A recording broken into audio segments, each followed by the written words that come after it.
Assalamualaikum warahmatullahi wabarakatuh. Selamat sore Bapak Ibu rekan-rekan LPDP sekalian. Kali ini aku hanya ingin sharing tentang satu surat yang menarik perhatian aku setahun belakangan ini, yaitu Ar-Rahman. Ar-Rahman ini hanya terdiri dari 87 ayat dan 31 diantaranya adalah satu ayat yang sama. Ada seorang penceramah perdara Amerika Pakistan, kebetulan juga ahli linguistik. Beliau menjelaskan dari sisi kebahasaan kenapa sih surat ini spesial. Yang pertama dari segi artinya. Ar-Rahman itu kita artikan sebagai Maha Pengasih. Ar-Rahmanir Rahim, Maha Pengasih dan Maha Penyayang. Sebenarnya dua kata ini berasal dari satu kata yang sama, yaitu rahmah. Dan lebih dasarnya lagi, dia berasal dari rohm, yang kalau dalam bahasa Indonesia kita katakan rahim. Rahim itu sendiri adalah tempat di mana bayi dilindungi pertama kali sebelum ia dilahirkan, yaitu di dalam rahimnya seorang ibu. Nah, ada satu hal yang menarik antara hubungan antara ibu dengan bayi yang ada dalam rahimnya ini. Seorang ibu punya kemampuan untuk menyayangi sang anak bahkan sebelum ia tahu akan seperti apa wujud si anak ini. Besarnya itu apakah akan cantik, ganteng, apakah akan jadi anak baik, pinter, atau justru akan berbuat kekacauan gitu ke dunia ini. Dia nggak tahu. Tapi si ibu ini sudah mampu untuk melindungi, sudah mampu untuk menyayangi sebelum wujudnya ini diketahui. Buktinya apa? Biasanya Bumil akan berusaha jalan lebih pelan, akan berusaha makan yang sehat-sehat aja, akan berusaha untuk melakukan hal-hal baik, lebih banyak beribadah, lebih banyak berpikir positif, berusaha jaga mood dan lain-lain gitu. Kenapa? Karena dia tahu apapun yang dia lakukan akan berpengaruh langsung ke anak yang ada dalam rahimnya. Ketika dia ada dalam situasi bahaya, yang pertama kali dia lindungi dari tubuhnya bukan lagi kepala, tapi perut. Perut akan jadi hal pertama yang dia lindungi gitu. Sementara si anak yang ada dalam kandungan itu nggak tahu betapa dia sudah disayangi sedemikian hingga. Bahkan ketika dia sudah lahir pun kadang butuh waktu sampai dia menyadari betapa dia sudah mendapatkan cinta dan perlindungan sebesar itu. Itu adalah bentuk kasih sayang antara ibu dan anak yang diwakili oleh kata rohm. Sedangkan Ar-Rahman adalah bentuk kasih sayang yang jauh lebih besar dari itu, jauh di luar imajinasi kita gitu. Itulah kenapa Ar-Rahman ini diartikannya sebagai Maha Pengasih, Maha, kasihnya kasih, dan dia hanya diasosiasikan kepada Allah. Hanya Allah yang mampu melakukan Ar-Rahman itu sendiri gitu. Kenapa? Karena beyond imagination aja gitu kata Ar-Rahman ini gitu.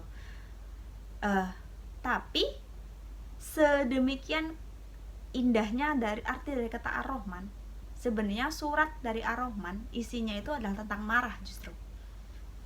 Ketika kita berkali-kali mengatakan, ketika kita berkali-kali menjelaskan sesuatu kepada seseorang, tapi orang itu tidak mengerti, kan sudah dijelasin, kok nggak ngerti? Kan udah aku bilang seperti ini, kok nggak ngerti? Kan sudah aku ajarin seperti ini, kok masih nggak paham? Ketika kita berusaha memberi satu hal yang sama kepada orang tapi tetap juga orang itu tidak mengerti, kita akan ada di titik kesal, akan ada di titik marah gitu. Surat ini juga sama isinya. Itulah kenapa ada satu ayat berulang. Maka nikmat Tuhanmu yang manakah yang kamu dustakan gitu. Kamu sudah Tuhan sudah menciptakan manusia yang pandai berbicara loh. Tuhan sudah menciptakan bumi dan langit yang berotasi dengan sedemikian baiknya loh. Tuhan sudah menciptakan keseimbangan yang ada di dunia ini berpasang-pasangan loh. Tapi nikmat itu kamu dustakan gitu. Fabi ayyi alai rabbikuma tukadziban. Tuhan juga sudah menciptakan manusia dari tanah kering dan menciptakan jin dari api tanpa asap. Maka nikmat Tuhan kamu yang mana yang kamu dustakan? Kemudian Tuhan memberimu nikmat lagi. Tuhan menciptakan dua barat dan dua timur, menciptakan pepohonan dan dedaunan untukmu. Kemudian kamu dustakan lagi. Dan Tuhan kembali bertanya, maka nikmat Tuhanmu yang mana yang kamu dustakan? Berkali-kali Tuhan menanyakan itu, berkali-kali juga sebenarnya ia menunjukkan kemarahan. Tapi kalau memang isi suratnya marah, kenapa judul suratnya Ar-Rahman? Justru karena marah itu tidak berasosiasi dengan Tuhan. Allah itu tidak berasosiasi dengan kata marah. Tapi Allah itu berasosiasi dengan Ar-Rahman, Maha Penyayang. Maka ketika manusia berdusta atas nikmatnya, dan Allah seharusnya memberinya hukuman, kan ketika kita salah ya harusnya dihukum atau disanksi gitu. Tapi Allah itu Ar-Rahman, makanya dibandingkan memberi hukuman, Allah justru memberi ampunan dan memberi lebih banyak nikmat. Kita berdusta lagi atas nikmatnya, Allah beri lagi nikmat yang baru untuk kemudian kita akui, gitu loh.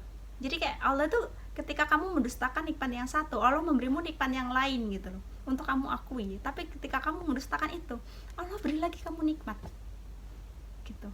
Jadi surat ini menunjukkan bahwa kalau kita manusia disakiti berkali-kali, kita bisa marah dan kita merasa berhak marah.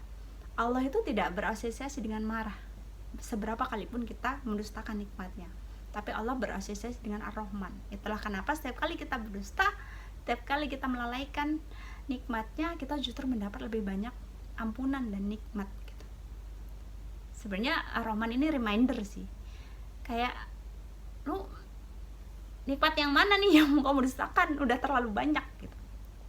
Dan ada satu ayat yang aku favorit banget dari surat ini, yaitu ayat 29, yas'aluhu man fis samawati wal ard kullu yaumin huwa fi sya'n. Apa yang ada di langit dan bumi selalu meminta kepadanya, dan setiap waktu dia dalam kesibukan. Kullu yaumin huwa fi sya'n. Setiap hari dia, setiap waktu bahkan dia berada dalam kesibukan. Allah itu sibuk loh tiap hari. Ya bayangin dunia seisinya berjalan karena Allah gitu. Allah sesibuk itu. Kalau kita merasa sibuk menghadapi 32.000 wardi setiap harinya sampai lembur, nggak bisa tidur, nggak bisa liburan, weekend keganggu, kita sibuk kayak gitu, bayangkan sesibuk apa Allah mengurusin kita semua.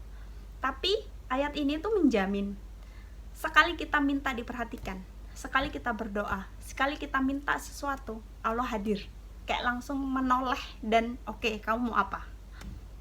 Sesibuk apapun Allah itu menjamin dengan ayat ini bahwa Ia akan ada, Ia akan memberi perhatian ketika kita meminta gitu. Kuncinya apa? Cukup minta aja, cukup ingat aja kalau Allah itu Ar-Rahman.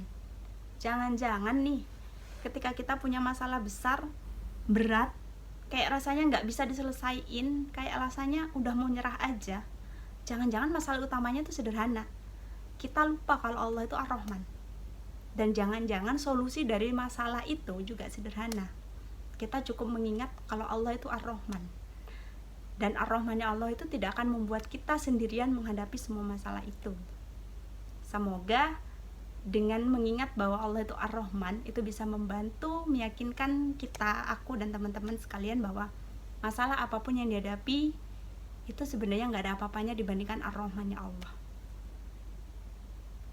Sekian, Assalamualaikum warahmatullahi wabarakatuh.